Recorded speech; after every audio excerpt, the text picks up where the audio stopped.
신년 특별 새벽 집회 1월 6일 예배 하나님께 올려드리겠습니다. 신앙 고백합니다. 나는 전능하신 아버지 하나님, 천지의 창조주를 믿습니다. 나는 그의 유일하신 아들 우리 주 예수 그리스도를 믿습니다. 그는 성령으로 잉태되어 동정녀 마리아에게서 나시고 본디오 빌라도에게 고난을 받아 십자가에 못 박혀 죽으시고 장사된 지 사흘 만에 죽은 자 가운데서 다시 살아나셨으며 하늘에 오르시어 전능하신 아버지 하나님 우편에 앉아 계시다가 거기로부터 살아있는 자와 죽은 자를 심판하러 오십니다. 나는 성령을 믿으며 거룩한 공교회와 성도의 교제와 죄를 용서받는 것과 몸의 부활과 영생을 믿습니다. 아멘. 288장 찬양합니다.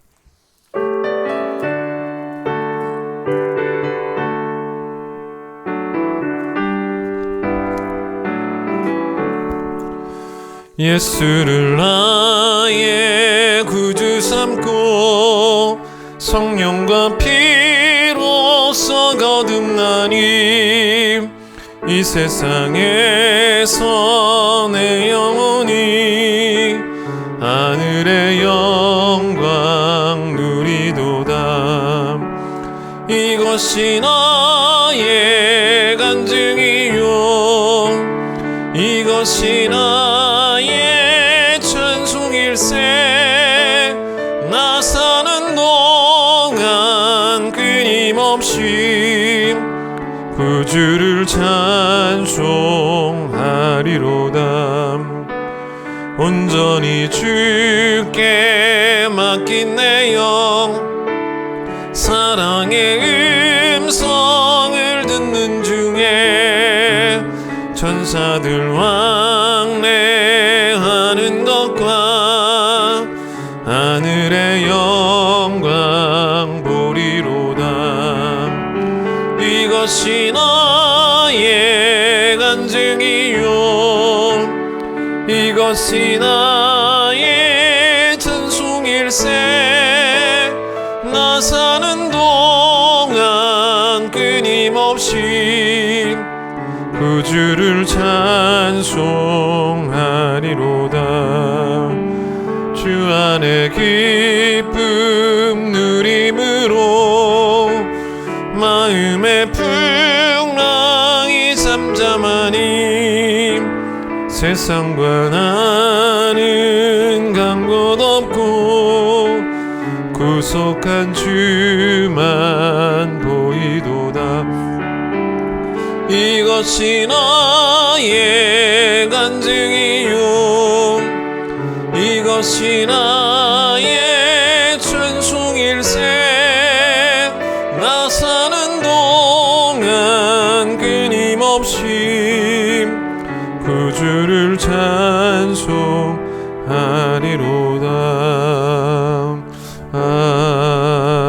아멘. 시편 116편 7절로 19절, 우리 어제 본문 오늘 또 똑같은 본문입니다. 한 번 더 읽겠습니다. 시편 116편 7절로 19절 자 읽겠습니다. 내 영혼아 내 평안함으로 돌아갈지어다. 여호와께서 너를 후대하심이로다. 주께서 내 영혼을 사망해서 내 눈을 눈물에서 내 발을 넘어짐에서 건지셨나이다. 내가 생명 있는 땅에서 여호와 앞에 행하리로다.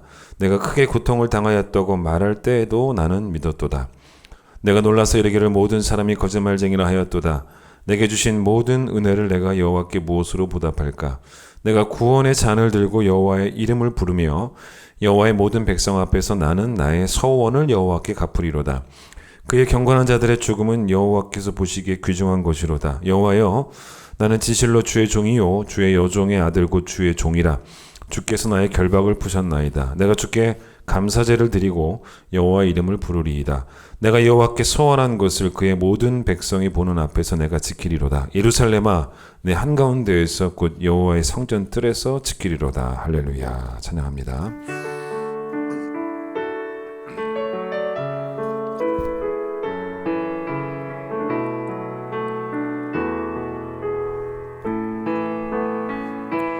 나의 힘이 되신 여호와여 내가 주님을 사랑합니다. 주는 나의 만석이시며 나의 요새시라. 주는 나를 건지시는 나의 주 나의 하나님, 나의 피할 바위시요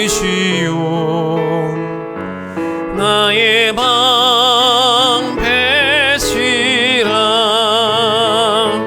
나의 하나님, 나의 하나님, 구원의 뿌리시요 나의 산성이라.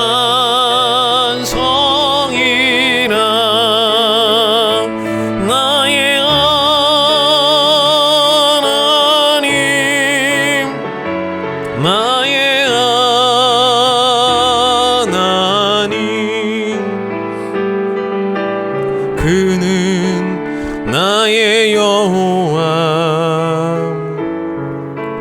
나의 구세주.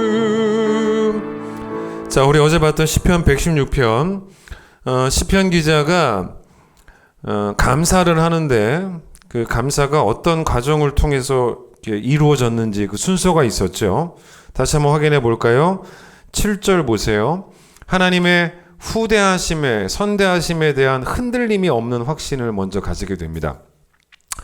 그런데 그 확신이 그의 마음에 뭘 주었냐면 평안함, 쉼을 준 거죠.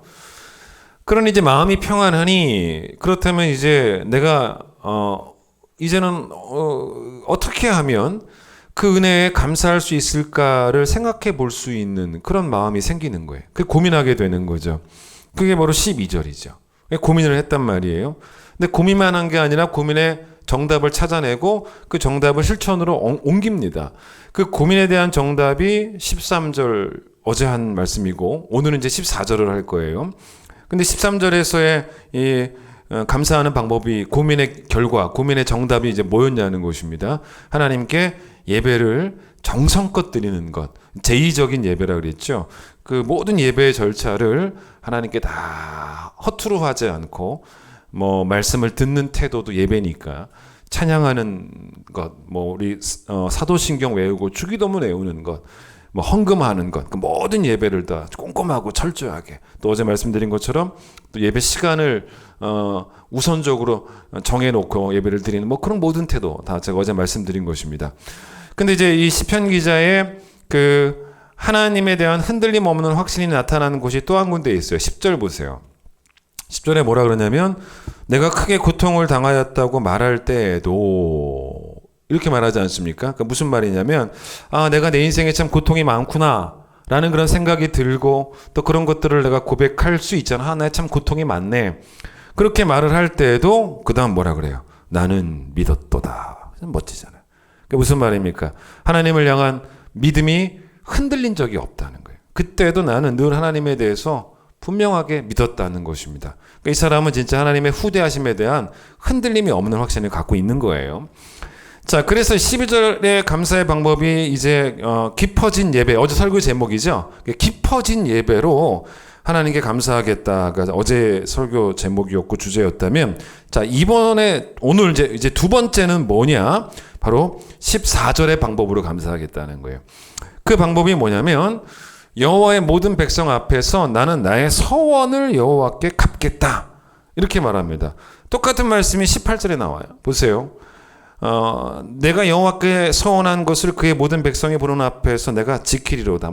약속을 지키겠다, 서원을 지키겠다, 서원을 갚겠다, 똑같은 말이죠. 그런데 이제 이 시편은 누가 쓴 시편이냐? 정확히 알 수는 없어요. 116편 시작할 때 앞에 표제어에 보시면 누구의 시인지 안 나오지 않습니까? 그런데 이 시편은 다윗의 시편이라는 견해가 지배적이에요. 학자들은 이거는 다윗의 시일 것이다라고 지배적으로 생각을 합니다. 그럼 이제 이 시편이 다윗이 쓴 시편이라면 14절에 보세요. 다윗이 자신이 하나님께 약속한 바를 갖겠다고 말할 때 누구 앞에서 갖겠다고 말합니까? 여호와의 모든 백성 앞에서라 그래요. 그렇게 말하죠. 그러니까 일단 이것도 여러분 잘 보시면 이스라엘 백성, 자기가 왕이잖아요. 근데 이스라엘 백성을 왕의 백성, 자기의 백성이라고 말하지 않고 하나님의 백성이라고 표현하는 것도 다윗의 바른 신앙을 보여주고 있는 부분이에요. 내 것이 아니라 다 하나님의 것이라는 그런 고백 아니겠습니까? 여러분, 다윗은 늘 그랬어요. 헌금을 할 때도 내 것 드린다라고 하지 않고 하나님께 받은 것을 다시 돌려드린다라는 표현을 씁니다.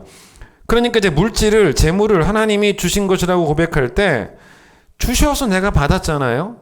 그럼 생각해 보세요. 주셔서 내가 받았으면 내 거죠. 보통 일반적인 생각입니다. 보통 여러분 사람과의 관계 속에서 어때요? 누가 내게 뭔가를 줘서 내가 받잖아요. 그럼 그때부터는 내 거잖아요. 소유권이 이전이 되지 않습니까? 근데 여러분 사실 신앙적으로 보면 그게 아니에요. 우리는 평생을 살아도요, 한 번도 내 것을 가져볼 수가 없는, 내 것이 없어요. 그러니까 하나님이 주셨잖아요. 하나님이 주셨는데 그 시작이 하나님이잖아요. 하나님이 주셨습니다.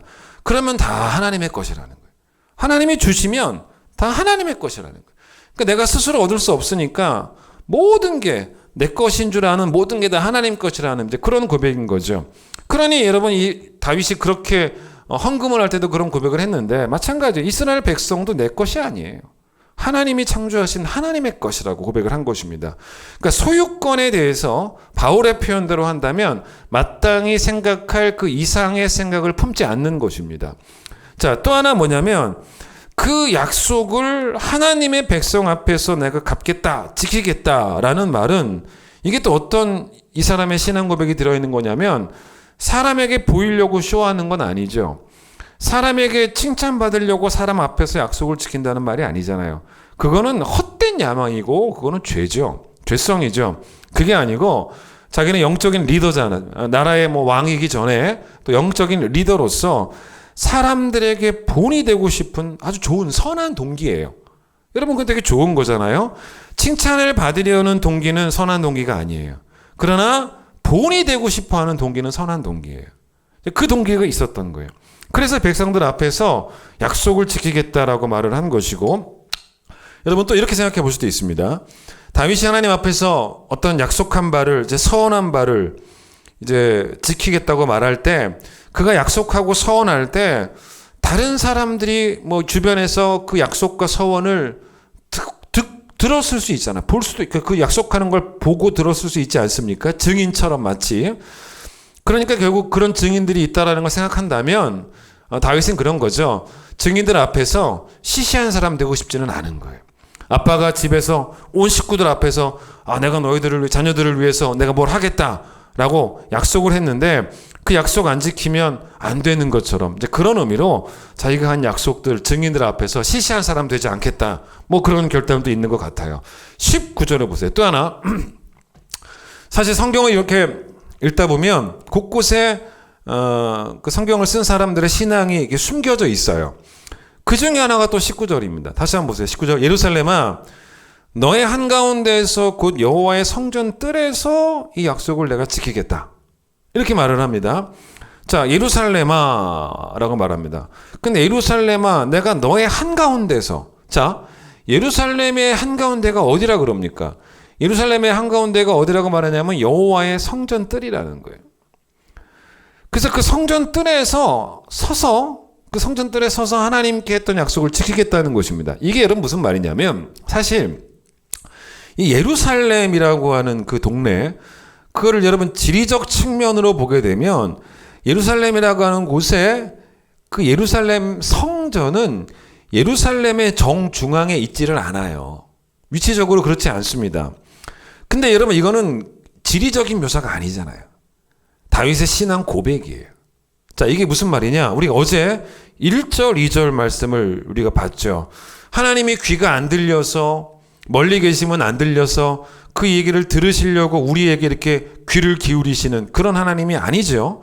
하나님은 늘 자기 자신이 그러니까 우리가 어떤 작은 신음을 낸다 할지라도 응답하실 정도로 우리 가까이 계신 분이다라는 것에 대한 신앙 고백이었어요.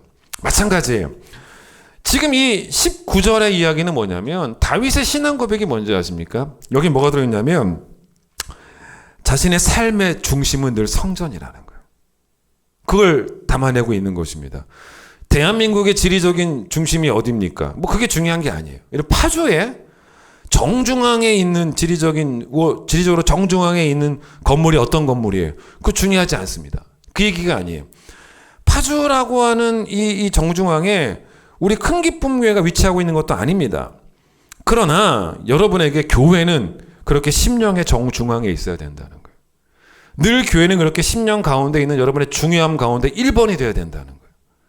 내 삶의 가운데가 성전이라고, 교회라는 것입니다. 그러니 여기서도 이제 다윗의 신앙 고백이 이제 보이는 겁니다. 자, 그리고 그렇게 성전에서 다른 말로 하면 하나님 앞에서 내가 이제 뭘 하겠다고 하냐면 약속한 바를 지키겠다라고 이제 이렇게 말을 하고 있는 게 19절로 이제 마무리가 되는 것입니다. 자, 이게 다윗의 두 번째로 감사하는 방법입니다. 서원을 지키는 것. 오늘 이 얘기를 합니다. 이게 두 번째로 감사하는 방법입니다. 자, 그러면 이 서원한 것이라고 말을 했는데 이 부분을 이제 자세하게 보겠습니다. 원래 여러분 이 서원이라는 단어에서 서라는 단어 자체가 한자로도 뭐냐면 맹세하다 합니다. 하나님 앞에서 맹세를 하고 약속을 한 것을 서원이라고 한다는 거죠. 근데 이 서원의 특징 중에 하나는 반드시 어떻게 해야 되냐면 서원은 반드시 자발적이어야 돼요. 내가 자원해서 맹세하고 자원해서 약속을 하는 것이 서원입니다. 누군가 여러분에게 와서 당신 하나님 앞에 빨리 이렇게 약속을 해, 맹세를 해 라고 강요하는 게 아니에요. 여러분 그렇게 해서 약속하는 게 아니고 자원해서 약속을 하는 거예요. 근데 여러분 자원하는 마음이 왜 중요하겠냐?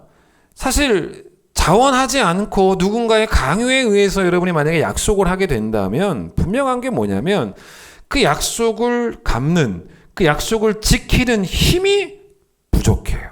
정말 부족해집니다. 약속은 했으면 억지로 지키는 게 아닌데 약속하는 그 시점부터 억지로 약속을 했다면 여러분 지키는 힘은 더더욱 없는 거예요. 그래서 서원은 무조건 자원하는 마음이 중요하다는 거예요. 누가 시켜서 하는 게 아니에요. 자원하는 마음으로 하는 것입니다. 자, 그런데 이 서원에는, 성경에 나오는 서원에는 두 가지 패턴이 있어요. 오늘 잘 들어보셔야 돼요. 오늘 서원을 좀 배워봅니다. 첫 번째 서원은 어떤 패턴이냐면 미래의 복을 간구하는 서원이에요. 미래의 복을 달라고 간구하면서 하는 서원입니다. 그럼 이게 어떻게 나오겠어요? 하나님, 저에게 이러는 복을 좀 주세요. 주시면 이게 된 거예요. 주시면 이렇게 하겠습니다. 주시면 이렇게 하겠습니다. 이게 서원의 첫 번째 패턴입니다. 이러다 보니 서원은 보통 막 급한 상황들 속에서 맹세되어지는 경우가 많아요. 내가 죽을 병에 걸렸습니다. 암에 걸렸어요. 하나님, 저를 살려주시면 앞으로는 제가 뭘 하겠습니다. 그러니까 이게 여러분 서원의 첫 번째 패턴이고 이런 패턴이 성경에 여러 군데 나옵니다.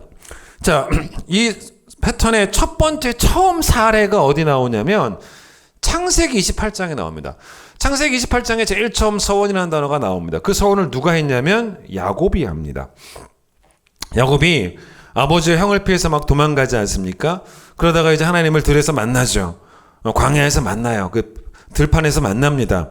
그래서 하나님을 만나고 난 다음에 거기를 베델이라고 이름 지으면서 거기에서 하나님께 서원을 합니다. 서원했다고 나와요. 뭐라고 서원하냐면 하나님, 내가 지금 아버지 집을 떠나가고 있지 않습니까? 근데 내가 앞으로 여정 가운데 하나님이 늘 저와 함께 해주시고 그리고 하나님이 결국 나를 아버지 집으로 돌아오게 해주시면 다시 아버지 집으로 제가 컴백하게 되면 그때 제가 이런 것을 하겠습니다. 라고 서원을 합니다. 그래서 세 가지 약속을, 세 가지 맹세를 해요. 그 중에 다 안 보고요. 첫 번째가 뭐냐면 그렇게 하면 하나님은 나의 하나님이 되실 것입니다가 첫 번째 서원이었어요. 이건 잘 기억해 두세요. 제가 뒤에 가서 말합니다. 야곱의 첫 번째 서원이 뭐였냐면 그렇게 해주시면 하나님은 나의 하나님이 되실 것입니다. 라고 그렇게 서원을 합니다. 자, 성경에 또 어디 나옵니까? 사무엘상 1장에 한나가 자식이 없던 급박한 상황이었습니다. 그때 자식을 달라고 기도를 하죠. 하나님 자식 주세요라고 기도한 게 아니고 자식을 주시면 이렇게 하겠다라고 기도합니다. 그게 서원이에요. 자식을 주세요라고 기도한 게 아니고 자식을 주시면 이렇게 하겠다라고 기도한 게 서원 기도입니다. 자식을 주시면 바치겠다는 거예요. 그게 첫 번째 패턴의 서원입니다. 자, 그런 게 많이 있어요. 근데 다 보지는 않습니다. 자, 그런데 서원은 그렇게만 성경에 나오지는 않아요. 첫 번째는 잘 보세요. 간구하기 위해서 서원을 하는 것이라면 두 번째는 달라요. 두 번째 서원의 패턴은 뭐냐면 감사하기 위해서 서원을 합니다. 자, 이거예요. 감사하기 위해서 서원을 하는 것은 뭐냐면 과거에 받은 복에 대해서 감사하면서 서원을 하는 거예요. 미래에 받을 복을 간구하면서 서원하는 게 아니고요. 다른 얘기입니다. 과거에 받은 복에 대해서 감사하면서 서원을 합니다. 자, 그래서 어떤 패턴으로 서원을 하든지 간에 결과적으로 그 서원을 갚으면 그게 다 뭔지 아세요? 감사의 행위예요. 그게 다 감사의 행위입니다. 두 번째 패턴이 뭐냐면 하나님이 내게 어떤 복을 주셨어요. 그것이 너무 감사해서 하나님 내가 이제 그 은혜를 받았으니 그 은혜에 너무 감사해서 앞으로 이렇게 하겠습니다라고 약속하는 그 서원이 두 번째 패턴의 서원이라는 거예요. 이 두 개 다 나와요, 성경에. 자, 어제 이야기했던 10명의 나병 환자 이야기를 생각해 보겠습니다. 누가복음 17장에 나오는 이야기인데 이들이 예수님을 향해서 서원을 했다라는 말은 나오지 않습니다. 이 사람들은 예수님을 바라보면서 주님, 우리를 좀 불쌍히 여겨주세요 라고 그렇게 외칩니다. 근데 예수님이 이들의 병을 다 고쳐주세요. 그런데 여기에는 서원이 들어가진 않았어요. 그런데 이거를 좀 각색을 하면 좀 우리가 바꿔보면 서원이 들어가게 이 얘기를 만들어낼 수도 있어요. 만약에 첫 번째 패턴으로 이 이야기가 진행이 된다면 이렇게 되는 거예요. 예수님, 우리를 고쳐주세요. 그러면 앞으로는 이 몸으로 예수님 위해 살겠습니다. 이게 첫 번째 패턴의 서원인 거예요. 아니면 이럴 수도 있어요. 이들이 몸이 다 나았어요. 다 나았어. 너무 좋고 너무 예수님께 감사하니까 그때 서원을 하는 거예요. 주님 너무 감사합니다. 이제부터는 제가 예수님 위해서 이렇게 살겠습니다. 이게 두 번째 서원의 패턴입니다. 자, 그런데 다시 생각해 보세요. 첫 번째 서원의 패턴이든 두 번째 서원의 패턴이든 간에 결국은 그 서원한 바, 약속한 바를 지키는 것 자체가 결국 감사하는 행위라니까요. 맞잖아요. 고쳐주시면 주를 위해 살겠습니다라고 기도를 했는데 고쳐주셔서 그래서 그 약속을 지킨다면 왜 지킵니까? 감사해서. 맞잖아요. 그리고 고쳐주시고 난 다음에 후에 서원을 해서 이제 내가 주를 위해 살겠습니다라고 서원을 하고 서원하자마자 곧바로 그 약속을 지키면 그것도 결국 감사해서.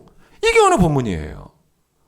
자, 그런데 이 오늘 본문의 이 다윗의 서원이 첫 번째 패턴이었는지 두 번째 패턴이었는지는 정확히는 모릅니다. 그런데 어쨌든 첫 번째든 두 번째든 다윗은 서원을 지키기를 시작을 한 거예요. 구체적으로 행동을 시작했습니다. 그게 바로 감사예요. 왜? 자기는 은혜를 받았으니까. 자, 그런데 다시 한번 보세요. 이 첫 번째 패턴의 서원에서 하나님, 저에게 이렇게 해주시면 이렇게 해주시면 이렇게 하겠습니다라는 게 서원의 패턴이었는데 이런 서원 기도 말고 우리가 기도할 때 하나님 저에게 이렇게 해주세요 라고만 기도한다면 뒤에 뒤에 뭐가 안 붙는 거예요. 하나님 이렇게 해주시면 이렇게 하겠습니다 약속하지 않고 약속은 없고 그냥 하나님한테 그냥 간구만 하는 거죠. 하나님 저에게 저한테 병을 고쳐주세요 이렇게 해주세요 라고 기도만 하면 되냐 안 되냐는 것입니다. 모든 간구에는 반드시 서원을 붙여야 되냐는 거예요. 아니에요. 아닙니다. 아니에요. 성경이 말하는 모든 기도는 다 반드시 그렇게 서원을 걸어야 된다. 그렇게 말하지 않습니다. 여러분 만약에 여러분이 기도할 때 이렇게 기도하세요. 하나님 제 암을 고쳐주세요 라고 기도합니다. 돼요 안 돼요? 되죠. 당연히 됩니다. 하나님 제 암을 고쳐주시면은 제가 이렇게 하겠습니다 라고 기도하면 돼요 안 돼요? 되죠. 제 암을 고쳐주세요는 서원 기도는 아니잖아요. 근데 암을 고쳐주시면 이렇게 하겠습니다는 서원 기도입니다. 그것도 당연히 돼요. 그래서 만약에 성경은 이렇게 말해요. 제 암을 고쳐주세요라고 기도해도 상관이 없지만 만약 여러분들이 진짜 자원하는 마음으로 서원을 한다면 그때는 경솔하게 하지는 말라는 거예요. 그 말이 뭐냐면 신실함이 없으면 안 된다는 거예요. 급하니까 일단 약속부터 해버리고, 그럼 약속했으면 그 다음에는 당연히 이제 지키는 신실함이 있어야 되는데, 하나님이 응답을 주시니까 마음이 싹 변해서, 이거는 여러분 내가 말한 바를, 하나님 앞에서 약속한 바를 지키지 않은 신실함이 없는 것 아니겠습니까? 그러니 서원을 할 때는 하려면 진중하게 신중하게 하라는 겁니다. 반드시 지킬 각오를 가지고 서원을 하라는 거예요. 이 첫 번째 패턴의 서원에 관해서 성경이 말하는 부분을 제가 읽어드리겠습니다. 신명기 23장 21절이에요. 21절 이하입니다. 여러분이 하나님께 맹세한 것을 빨리 이행하도록 하십시오. 여러분의 하나님 여호와께서는 반드시 그것을 요구하실 것입니다. 자, 우리가 약속했으니까 하나님이 약속했으니까 빨리 지켜라 라고 요구하신다는 거예요. 계속 들어보세요. 여러분이 맹세한 것을 지키지 않으면 그것은 죄가 됩니다. 맹세를 하지 않는다고 해서 그것이 죄가 되는 것은 아닙니다. 무슨 말이냐면 살려주세요 라고만 기도하고 약속을 걸지 않았다면 그렇게 기도했다고 해서 죄가 되는 건 아니라는 거예요. 상관없다는 거예요. 그러나 일단 여러분이 맹세를 하게 되면 그 얘기예요. 일단 여러분이 맹세를 하게 되면 지켜야 되니까, 우리가 선택한 거니까. 그래서 다시 들어보세요. 일단 여러분이 맹세를 하게 되면 반드시 그 맹세를 지켜야 합니다. 그것은 여러분 자신이 선택한 것이며 여러분의 하나님께 맹세한 것이기 때문입니다. 라고 나와요. 또 하나 있어요. 전도서 5장 4절 이하를 들어보세요. 하나님께 맹세하여서 서원한 것을 미루지 말고 지켜라. 하나님은 어리석은 자를 기뻐하지 않으신다. 너가 약속한 것을 속히 이행하라. 약속을 하고 이행하지 않는 것보다는 차라리 약속을 하지 않는 것이 더 낫다. 너는 혀를 잘못 놀려서 죄를 짓지 말아라. 제사장 앞에서 내가 한 말은 실수였습니다 라고 말하지 말아라. 그러니까 이런 경우도 있죠. 서원을 할 때 하나님에게, 하나님 저에게 이렇게 복을 주시면은 어떤 재물을 바치겠습니다. 그러니까 여러분 서원할 때 여러 가지 하나님께 약속을 걸 수 있지 않습니까? 하나님 제가 저를 고쳐주시면 뭘 하겠습니다. 이렇게 있는데 이제 그 중에 하나가 뭐냐면 성경에 나오는 이야기예요. 재물을 바치겠다라고 약속을 하는 거예요. 그럴 수 있잖아요. 그래서 그 재물을 바치는 것을 뭐라 그러냐면 서원물이라고 그래요. 서원물. 이 서원물은 어디에 나오냐면 레위기 27장에 나옵니다. 찾아보겠습니다. 오늘은 율법에 나와 있는 규정을 한번 좀 배워보도록 하죠. 율법의 규정을 배우는 시간을 한번 해보겠습니다. 레위기 27장을 잠깐만 봐보세요. 거기 27장 소제목이 뭐냐면 서원 예물의 값 이렇게 나와 있지 않습니까? 그러니까 하나님 내 기도에 응답해 주시면 이런 걸로 하나님께 드리겠습니다. 이런 식의 서원인 거예요. 그게 서원물이죠. 서원물을 거는 거예요. 이렇게 한마디로 서원물을 하나님께 약속을 드리는 거죠. 그런데 이제 이때 바치는 서원물이 여러 가지 있는데 다 볼 수는 없고 9절 보시면 사람이 서원하는 예물로 여호와께 드리는 것이 가축일 수도 있고 다 보진 않겠습니다. 16절 사람이 어떤 사람이 자기 기업된 밭을 바치겠다고 할 수도 있고 14절 어떤 사람이 자기 집을 이런 식으로 나와요. 그러니까 내가 하나님 내 기도 들어주시면 동물 바치겠습니다. 집 바치겠습니다. 아니면 밭을 바치겠습니다. 그럴 수 있잖아요. 그런데 이 9절을 보세요. 사람이 서원하는 예물로 여호와께 드리는 것이 가축이면 여호와께 드릴 때는 다 거룩하니 라는 말씀이 나옵니다. 자, 이게 무슨 말인지를 제가 한번 설명을 드리겠습니다. 이거를 좀 여러분 아시려면 26절을 보세요. 26절도 서원물을 바치는 얘기를 하는 건데 26절 좀 뒤쪽으로 가시면 뭐라고 나오냐면 성별 보이죠? 성별이라는 단어가 나옵니다. 이 성별이라는 단어가 여러분 뭐겠습니까? 자, 내가 가축을 드리겠다라고 하나님이 내게 은혜를 베풀어 주시면 가축을 바치겠습니다라고 약속을 했는데 그걸 지켜야 돼요. 근데 성별이라는 말은 뭐냐면 거룩하게 구분을 하는 거잖아요. 구별을 하는 것입니다. 그게 성별이에요.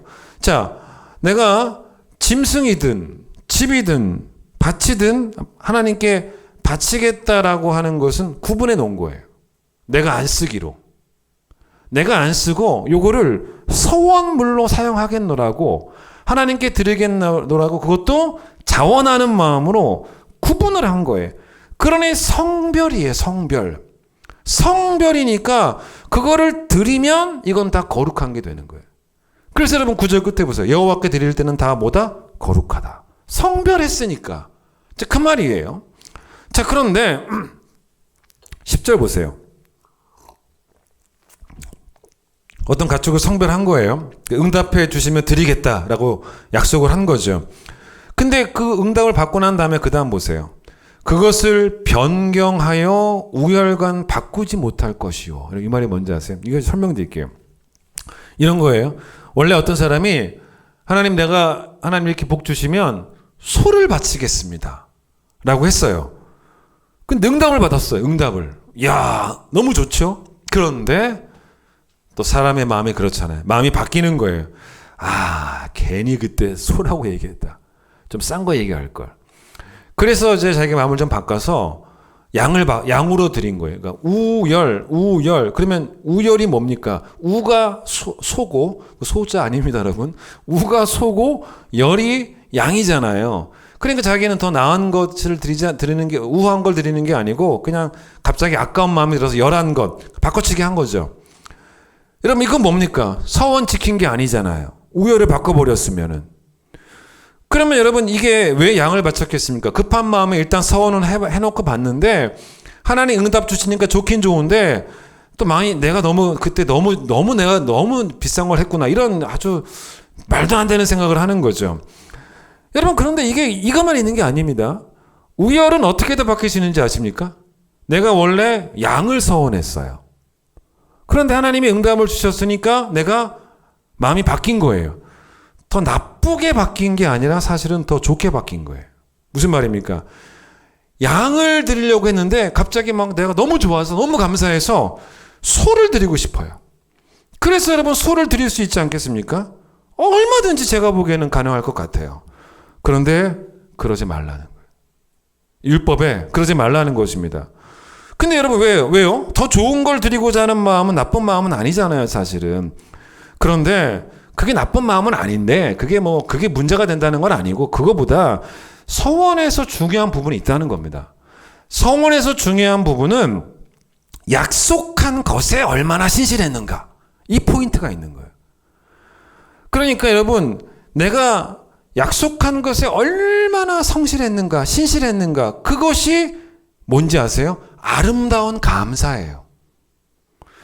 더 좋은 것 드리고 싶은 마음도 하나님이 기뻐하시는 것이긴 하지만 약속을 지키는 그 신실함도 아름다운 감사예요. 그 부분을 강조하는 거예요. 그래서 약속한 대로 그냥 드리라는 거예요. 그런데 여러분 이제 그 다음 또 볼 게 뭐냐면 26절 보세요. 제가 26절 한번 읽어드릴게요. 오직 가축 중에 처음 난 것은 여호와께 드릴 첫 것이라 소나 양은 여호와의 것이니 누구든지 그것으로는 성별하여 드리지 못할 것이며 이 말이 뭔지 설명을 드리겠습니다. 26절은 뭐냐면 그런데 이 서원물로 걸어서는 안 되는 서원물로 바쳐서는 안 되는 게 하나 있다는 거예요. 그게 바로 뭐냐면 처음 난 가축이라는 거예요. 자, 이걸 잘 이해해 보세요. 이게 무슨 말이냐면 여기에 성별하여 26절 끝에 보세요. 성별하여 드리지 못한다. 이 말이 뭔 말이냐면 처음 난 가축을 서원물로 성별하지 말라는 거예요. 왜 처음 난 가축을 서원물로 성별하면 되겠냐는 것입니다. 여러분 생각해 보면은 좀 이상하잖아요. 아니, 하나님께 내가 서원물로 바칠 때 그래도 좋은 것 드리는 게 좋으니까 그런 의미에서 처음 것 이렇게 생각할 수 있지 않습니까? 근데 처음 것으로는 하면 안 된다는 거예요. 여러분 이게 무슨 말인지를 아셔야 돼요. 왜 그러냐면 다시 26절 보시면 오직 가축 중에 처음 난 것은 여호와께 드릴 첫 것이라 소나 양은 여호와의 것이니 성경에서 계속 하나님께서 말씀하시는 게 뭔지 아세요? 첫 번째 것은 하나님의 것이니 성별해서 드리라는 거예요. 서원물로 드리라는 게 아니고 헌금으로 드리라는 거예요. 첫 번째 것은 하나님의 것이기 때문에 하나님께 성별해서 드리라는 것입니다. 사실 정확히 알 필요가 있습니다. 이게 무슨 말이냐면 내가 소를 100마리를 얻었습니다. 근데 그 중에 첫 번째 것만 하나님의 것이겠냐는 것입니다. 아니죠. 제가 처음에 뭐라고 그랬습니까? 하나님이 주셨기 때문에 출발이 하나님이기 때문에 다 하나님의 것이에요. 첫 번째부터 100번째까지의 소가 있어도 다 하나님의 것입니다만 단 그 첫 번째 것이라는 것은 그냥 한마디로 대표성을 띠는 거예요. 모든 것이 다 하나님의 것인데 그걸 대표적으로 첫 번째 것으로 표현하는 것 뿐입니다. 그런데 그것을 두 번째 것으로 하나님의 것을 상징하거나 세 번째 것으로 하나님의 것을 상징하기는 왜 어울리지 않냐면 이게 왜 그럴 수밖에 없냐면 일단 내가 첫 번째 것을 써버리잖아요. 써버리고 난 다음에 바친다는 의미가 있으니까 이게 별로 안 좋은 거예요. 그러니까 다 물론 하나님의 것이지만 첫 번째 것을 드린다는 말은 일단 나는 먼저는 안 쓰겠다는 거예요. 내가 하나님 주신 걸 쓸 수 있어요. 그러나 첫 번째 것을 드린다는 거는 내가 하나님께 드리고 쓰겠다는 거예요. 그래서 하나님께 첫 번째 걸 드리고 난 다음에 두 번째 것, 세 번째 것 쓰면 되지 않겠습니까? 그런데 여러분이 첫 번째 것이든 두 번째 것이든 세 번째 것 다 똑같은 것인데 아니에요. 하나님 우리의 마음의 태도를 보시는 것입니다. 하나님이 늘 우리 인생의 첫 번째가 되기를 원하시는 그 마음을 원하시는 거죠. 그게 하나님의 마음이에요. 그런데 여러분 이 첫 번째 것은 하나님께 당연히 성별해서 헌금으로 드려야겠지만 이거를 가지고 서원물로 드리면 안 된다는 거예요. 왠지 아십니까? 첫 번째 것은 원래 드려야 되는 거예요. 원래 드리는 겁니다. 그걸 왜 서원물로 쓰냐는 것입니다. 그러니까 서원물은 딴 걸로 해야 된다는 거예요. 되게 중요한 의미입니다. 여러분 제가 이걸 조금 현실감 있게 한번 설명해 보겠습니다. 여러분이 하나님께 11조를 드립니다. 요즘 이제 온라인으로 헌금을 하지 않습니까? 저도 이제 온라인으로 헌금을 하다 보니까 좋은 게 하나 있더라고요. 이제 그게 뭐냐면 하나님께 내가 받은 그 수입의 첫 번째 것을 드린다라는 그 실천이 더 좋아지더라고요. 왜냐? 저는 이제 온라인으로 교회에서 사례비를 입금을 해 줍니다. 그러면 제가 그거를 사례비를 이제 받으면요. 다시 제가 이제 온라인으로 받자마자 또 제가 다시 헌금을 하지 않습니까? 교회에. 받으면 이제 곧바로 헌금을 해요. 그러면 이제 딱 받았을 때 첫 번째 그 송금이 쉽게 말하면 첫 번째 지출이 뭐냐면 11조예요. 그리고 두 번째 지출이 선교 구제를 지출합니다. 헌금을 내요. 그리고 난 다음에 이제 나머지 것들 감사 헌금을 하기도 하고 주인 헌금 할 때도 있긴 하겠지만 어쨌든 간에 그 나머지 것들은 이제 우리 교회 이제 우리 개인적으로 이제 쓸 돈들을 또 이렇게 쓰겠죠. 카드 값을 갚기도 하고 그렇게 하겠죠. 근데 이제 만약에 교회에서 예배를 드리면 제가 예전처럼 예전에는 어땠습니까? 저희 어머니 세대만 해도 교회에서 사례비를 이렇게 헌금으로, 현금으로 이렇게 받아오시지 않습니까? 그럼 어머님이 이제 그거 집에서 받아오셔가지고 이렇게 헌금 구분하시잖아요. 근데 이제 지금은 만약에 교회에서 저에게 그렇게 헌금을, 사례비를 현금으로 준다면 제가 집에서 이렇게 딱딱 먼저 이렇게 11조부터 떼놓는 훈련을 하겠지만은 지금은 이제 입금을 받고 나서 만약에 교회에서 예배를 드리게 된다면 제가 이제 은행에 가서 돈을 뽑아야 되지 않습니까? 그러면 제가 이제 그럴 수도 있긴 하겠죠. 이제 사례비가 들어왔을 때 하나도 지출하지 않고 먼저 은행부터 가가지고 돈 뽑아와서 교회 내고 그 다음에 그렇게 해도 될 겁니다. 나머지 거 쓰면 될 거예요. 그런데 이제 그렇게 하지 않은 경우도 있단 말이에요. 사실은 저도 어떻게 하냐면은 일단은 헌금은 남겨두겠지만은 헌금까지 다 온라인으로 어딘가 보내지는 않지만 헌금 이제 사례비가 들어오면 집에서 이렇게 일단 보내고 그다음에 은행 가서 뽑아서 주일을 기다렸다가 헌금을 내고 보통 그렇잖아요. 근데 지금 이제 어쨌든 온라인으로 들다 보니 헌금을 내다 보니까 어떤 이런 정신의 실천이 더 좋아지더라는 것입니다. 여러분 이건 훈련이에요. 이건 되게 중요한 훈련이라고 생각합니다. 어떻게 드리든 드리는 것 아니냐? 어떻게 드리든 드리는 것 아니냐? 어제 설교가 뭡니까? 어떻게 드리든 예배 드린 것 아니냐? 여러분이 얼마나 예배를 중요시했냐? 얼마나 하나님을 중요시했냐? 이게 중요한 거 아니겠습니까? 그런 의미가 되는 거죠. 자, 그렇기 때문에 잘 보세요. 내가 서원하는데 내가 이렇게 서원을 하는 것입니다. 하나님 저에게 이렇게 해주시면 제가 하나님에게 11조를 드리겠습니다. 이럴 수가 없다는 이야기예요, 이게. 그렇게 서원하라는 게 아니라 11조는 원래 드려야 되는 거예요. 만약 여러분이 제물로 서원을 한다면 11조는 11조고 서원물은 다르게 또 정해야 된다는 게 바로 그게 26절의 이야기입니다. 무슨 말씀인지 아셨죠? 여러분 이게 성경에 나오는 서원 기도의 첫 번째 패턴입니다. 여러분 기억하세요? 그런데 이 서원을 해야 되냐 말아야 되냐는 여러분의 선택입니다. 왜냐하면 자원하는 마음이니까. 그리고 성경에 나오는 이런 패턴의 서원 기도를 여러분이 하는 것 나쁜 거 아니에요. 좋은 겁니다. 그 좋은 거예요. 사실 여러분 저도 저희 어머니가 그렇게 서원을 하셨어요. 하나님 아들을 주시면 하나님께 바치겠습니다. 목사로 바치겠습니다. 그게 잘못된 기도가 아니잖아요. 그 여러분이 앞으로 여러분의 기도 가운데 이런 서원 기도가 있는 건 좋은 거예요. 나쁜 거 아닙니다. 되게 좋은 성경적으로 옳은 것입니다. 그리고 그렇게 서원을 하고 난 다음에 응답받고 난 다음에 그 서원을 갚는 게 바로 감사의 행위라는 것입니다. 자, 그런데 두 번째 패턴의 이야기를 은혜를 받고 나서 서원을 하는 거예요. 그게 뭡니까? 더 큰 은혜를 바라며 서원하는 게 아니라 이미 받은 은혜가 너무 크다를 고백하는 거죠. 그 서원이죠. 더 큰 은혜를 바라면서 서원하는 것도 물론 좋지만 이미 받은 은혜가 너무 크다를 감사하며 서원하는 거예요. 이 서원의 패턴이 나와요. 어디 나오냐? 사도행전 18장을 보겠습니다.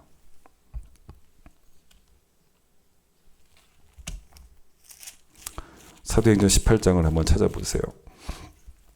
220페이지 신약성경. 여기 여러분 18절 보세요. 사도행전 18장 18절에 두 번째 패턴의 서원이 나옵니다. 제가 읽어드릴게요. 바울은 더 여러 날 머물다가 형제들과 작별하고 배 타고 수리아로 떠날 갈새 브리스길라와 아굴라도 함께 하더라. 바울이 일찍이 서원이 있었으므로 겐그레아에서 머리를 깎았더라. 그래요. 겐그레아라는 동네에서 바울이 머리를 잘랐다는 겁니다. 이렇게 나와 있죠. 이게 두 번째 패턴의 서원이에요. 자, 무슨 말이냐? 바울이 선교 여행을 하다가 얼마나 위험한 상황을 많이 만났습니까? 1차, 2차, 3차 선교 여행. 그런데 바울이 그런 위험한 상황 속에서 하나님이 계속 도와주시고 건져주시고 함께 하시고 은혜를 주셨잖아요. 근데 이 본문은 바울이 하나님 나를 이런 선교의 어려운 위험한 상황 속에서 안전하게 선교할 수 있도록 나를 도와주시면 이렇게 하겠습니다라고 서원을 하는 게 아니에요. 그게 아니라 하나님이 계속 바울과 함께 하시면서 선교를 이뤄내셨어요. 하나님의 은혜입니다. 바울이 그 은혜가 감사해서 하나님께 서원을 한 거예요. 그런데 그 서원의 내용이 안 나와요. 서원했다라고만 나옵니다. 그런데 이 바울의 서원이 어떤 서원 같았냐면 이 바울의 서원은 일정 기간 동안 내가 뭘 하겠습니다라고 서원했던 것 같아요. 예를 들어 여러분이 이렇게 기도할 수 있죠. 하나님 내가 지금 병에 걸렸는데 나를 암에서 고쳐주시면요 제가 건강이 회복되면 내가 해외 선교지에 나가서 1년 동안 섬기고 오겠습니다 라고 그렇게 약속했다고 해봅시다. 그러니까 이런 식으로 서원할 수도 있는 거예요. 시간을 정해서 1년이라는 시간 동안을 하겠습니다라고 자원해서 서원할 수 있죠.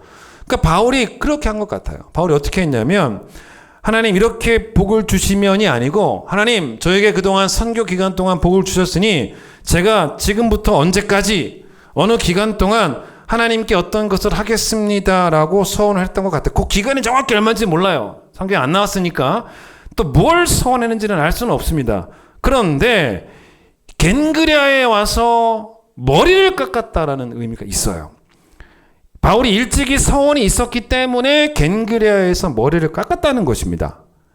이게 무슨 말인지 아십니까? 이 머리를 깎았다라는 말이 여러분 무슨 말이냐면 머리를 싹 다 밀어버린 것 같지는 않습니다. 여러분 만약에 제가 어느 날 여러분 제가 설교하려고 올라왔는데 머리를 싹 밀었어요. 어우 끔찍하시죠? 여러분 두 가지로 반응하실걸요? 목사님 세상에 불만이 있으시구나. 저항의 아이콘으로의 삭발. 뭐 그럴 수도 있고 아니 목사님 무슨 새로운 결단을 하셨나? 여러분 바울이 지금 머리를 깎은 것은 새로운 결단, 새로운 출발에서의 머리 깎은 게 아니었어요. 그게 아닙니다. 이게 왜 나왔냐면 구약의 그 서원 중에 뭐가 있냐면 나실인 서원이 있습니다. 그게 삼손이에요. 근데 하나님께 약속을 할 때 무슨 약속했습니까? 머리를 깎지 않겠다라고 약속합니다. 근데 바울이 아마도 그 구약의 전통을 따르고 있는 것 같아요. 일정 기간 동안 뭘 하겠다고 서원을 한 거예요. 감사해서. 그래서 그 서원을 하면서 그 기간 동안 머리를 안 깎은 거예요. 나실인처럼. 근데 이제 드디어 서원을 다 지킨 거예요. 그 기간을 채운 겁니다. 그래서 이제는 다 서원을 했으니, 서원을 갚았으니 머리를 깎은 거예요. 머리를 깎은 것입니다. 이게 두 번째 패턴의 서원이라는 거예요. 아셨죠? 오늘 잘 배우셨죠? 자, 그러면 제가 이제 지금부터 짧게 결론을 말씀을 드리고 오늘 설교를 마치도록 하겠습니다. 그런데 언제 바울이 늘 이런 서원을 했었냐는 거예요. 바울은 제가 지금껏 말씀드린 것처럼 이런 두 가지 패턴의 서원, 첫 번째든 두 번째든 그런 패턴의 서원을 늘 하지는 않았습니다. 그런데 바울은 늘 뭔 했냐면, 제 표현을 들어보세요. 매일매일 새롭게 결단을 합니다. 결단을 합니다. 우리는 그 결단을 서원이라는 단어를 쓸 필요는 없어요. 그렇죠? 그런데 여러분, 사실 그 결단도 서원이라는 단어를 쓸 필요는 없지만 하나님 앞에서의 약속이에요. 결단도. 바울은 늘 하나님께 이미 받은 은혜를 기억하면서 매일매일 하나님 앞에서 자기를 드리기로, 헌신이라고 합니다. 자기를 드리기로 매일매일 결단했던 사람입니다. 야곱이, 하나님, 제가 기억하라는 편이 있었죠. 하나님이 저를 돌아오게 해주시면 하나님이 나의 하나님이 되어주실 것입니다 라는 서원을 했습니다. 이게 어떻게 들으면 되게 이상해요. 하나님과 흥정을 하는 것 같습니다. 하나님은 아직 나의 하나님임이 입증이 안 됐습니다. 그러니 하나님이 나를 돌아오게 하시면 제가 그때 하나님 인정하겠습니다. 마치 이렇게 말하는 것 같지 않습니까? 그런데 원래 이 의미가 그런 의미가 아닙니다. 왜 그럴 수밖에 없냐면, 이미 이 앞에서 야곱은 하나님을 만나요. 베델에서. 하나님이 나와 함께 하시는구나를 경험하게 됩니다. 그리고 난 다음에 그걸 경험한, 하나님을 경험한 사람이, 하나님이 나와 함께 하신다를 경험한 사람이 그 다음에 했던 기도가 뭐냐면, 나를 집으로 돌아오게 하시면 나의 하나님이 되어주실 것입니다 라는 말이, 하나님이 돌아오게 해주셔야지만 그때만 하나님으로 인정하겠습니다라는 말이 아니잖아요. 이미 이 사람은 고백을 했어요. 나의 하나님이라고. 이게 뭔지 아세요? 야곱의 이 고백은 뭐냐면, 비록 무화과 나무에 아무것도 없어도 하나님은 나의 하나님이시고, 그런데 무화과 나무가 풍성하면 하나님이 하나님 되심은 또 한 번 그냥 만나게 되는 겁니다. 또 한 번 만나게 되는 은혜예요. 자, 하나님이 저를 다시 아버지 집으로 돌아가게 해주시면 제가 하나님의 하나님 되심에 대한 흔들림 없는 확신을 가지겠습니다 라고 약속을 하고 있는 겁니다.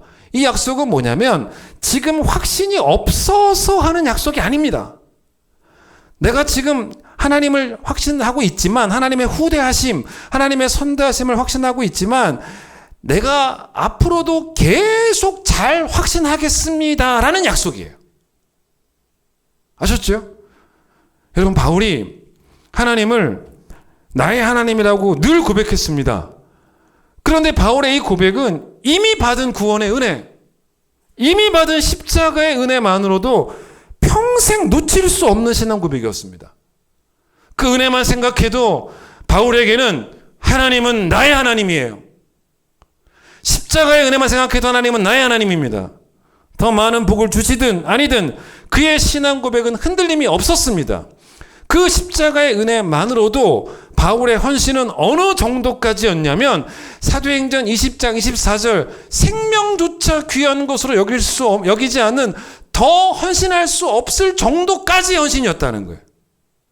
그런 삶을 살기를 하나님 앞에서 매일매일 다짐하고 결단했던 그 다짐과 결단은 십자가의 은혜를 알게 되니 너무나 자연스러운 결단이었다는 거예요. 고린도후서 5장 14절, 십자가의 사랑이, 그리스도의 사랑이 나를 강건한다라고, 나를 강건하셔서 내가 결단했다라고 말할 때, 남이 강건해서 결단하면 그건 자원하는 마음이 아닙니다. 그러나 십자가의 사랑이, 그리스도의 사랑이 강건하면, 그래서 결단하면 그 결단은 자원하는 결단이에요. 자원했다는 말입니다. 그 결단을 굳이 어떤 서원의 절차를 거친 그런 약속, 그런 맹세는 아니었지만, 마음이 뜨거우니까 자연스럽게 흘러나올 수밖에 없는 매일매일의 결단이었고, 매일매일의 다짐이었는데, 바울은 그 결단을 지켜요. 어떻게 해요? 순교로 증명해냅니다. 생명을 아까워하지 않았어요. 원래 서원이라는 단어가 히브리어로 두 단어를 씁니다. 네데르라는 단어가 있고 이사르가 있는데, 네데르는 나 자신까지 다 바친다는 뜻이에요. 이사르는 어떤 뜻이냐면 민수기 30장 2절, 옛날 성경에는 그걸 잘 표현해 놨는데 옛날 성경에는 뭐라고 나오냐면 스스로를 제어하다예요. 제어하다. 자제하는 거예요. 원래 서원의 그 단어적 의미는 뭐냐면 나를 버리고, 그게 스스로를 제어하는 거죠. 나를 다 버리고 그리고 하나님께 나를 온전히 바친다는 게 서원의 어원적 의미입니다.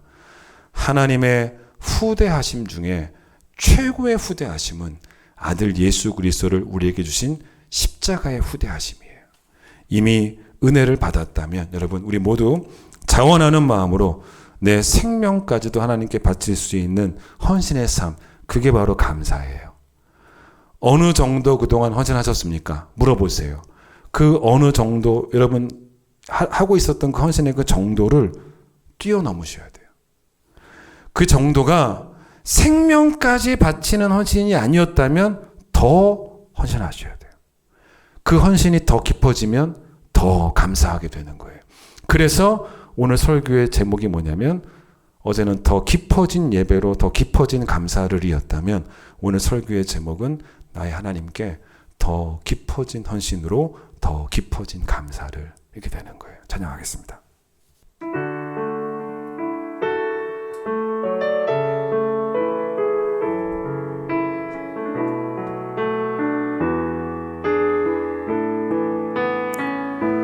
나의 힘이 되신 여호와여, 내가 주님을 사랑합니다. 주는 나의 반석이시며 나의 요새주라.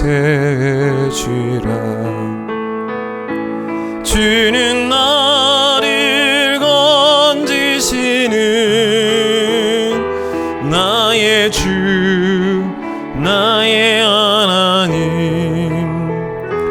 나의 피할 바위시오, 나의 방패시라. 나의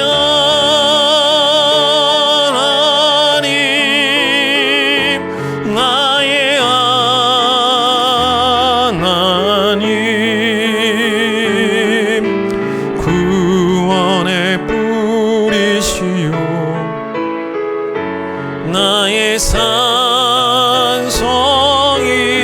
나의 생명이신 여호와여, 나의 생명이신 여호와여,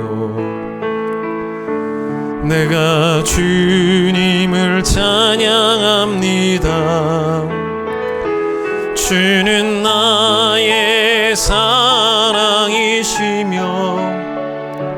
나의 의지시라.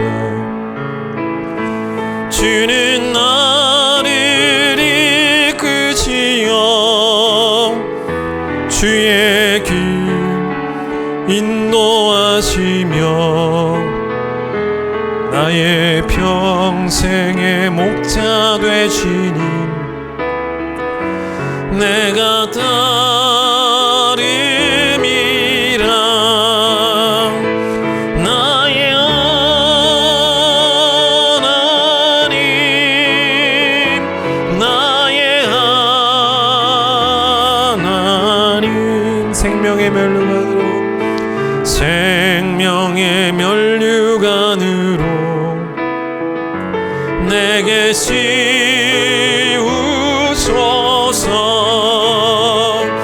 나의 하나님, 나의 하나님,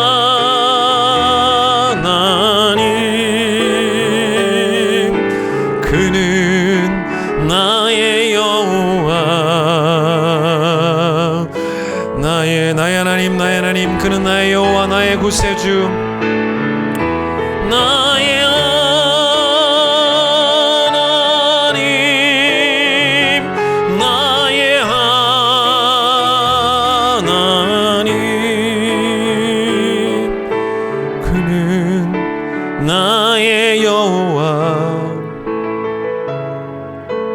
나의 구세주. 하나님은 우리 하나님이십니다. 이미 받은 은혜로 우리는 충분히 그 고백할 수 있습니다. 무엇보다 그 십자가의 은혜, 보혈의 은혜, 그 복음의 은혜, 날 구원하신 예수 그리스도를 주시기까지 우리를 후대하신 그 은혜만으로도 하나님은 나의 하나님이십니다. 그 은혜에 대한 감격으로 매일매일 사도 바울처럼 우리가 결단하기를, 우리의 생명까지 드리기를, 우리의 헌신이 그 정도까지는 아니었다면 이번 특세를 통해 은혜 받아서 하나님 우리가 그 감사를 생명까지 바치는 헌신의 감사가 되어질 수 있도록 축복해 주시기를 간절히 소망합니다. 하나님, 야곱의 고백이 우리의 고백이 되기를, 바울의 고백이 우리의 고백이 되기를, 앞으로 살아가는 날 동안 하나님 앞에서 그 후대하심을 경험하는 우리가 더 깊어진 예배로, 더 깊어진 감사를, 더 깊어진 헌신으로 더 깊어진 감사를 드리는 귀한 성도들 될 수 있도록 하나님 축복하여 주시옵소서. 이제는 예수님의 놀라우신 은혜와 하나님의 사랑과 성령의 역사하심과 교통하심이 우리 성도들, 특별히 우리 어르신들과 다 함께 특세 드리며 또 예배 드리는 우리 귀한 우리의 자녀들 머리 위에 함께 하시길 간절히 축원하옵나이다. 아멘.